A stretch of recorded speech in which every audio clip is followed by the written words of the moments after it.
Labas vakaras LNK žiniose, sekmadienio įvykiai ir naujienos kviečiame žiūrėti. Aš Gintaras Deksnys. Ir aš Adomas Grinis su sportu. Pirmiausia santrauka.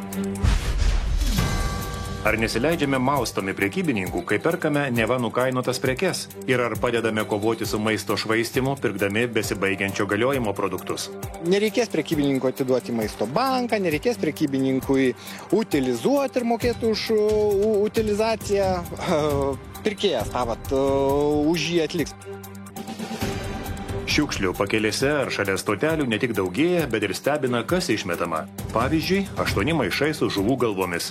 Ir dujinės viryklės, ir lovų čiužiniai.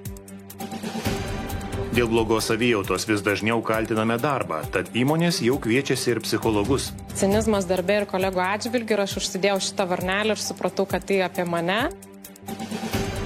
Per Rusijos raketų smūgį pašto skirstymo centrui Charkive žuvo mažiausiai 6 žmonės, 14 sužeistų, kai kurie sunkiai. Izraelis po Hezbollah atakų evakuoja dar 14 bendruomenių Libano pasienyje. Jungtinės valstijos padidino karinę parengtį artimuosiuose rytuose ir gali dislokuoti papildomų pajėgų.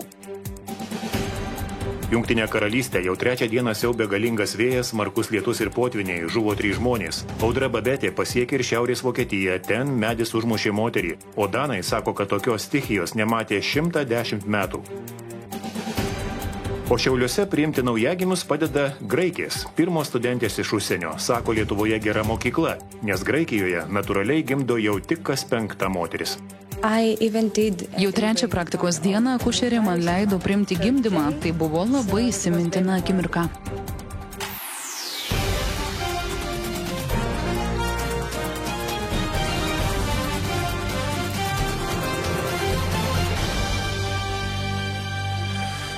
Didieji prekybos tinklai pastebi, kad dažnas pirkėjas renkasi tik nukainotas prekes, bet to vis dažniau nusiperka ir bebaigiančių galioti, todėl pigesnių produktų.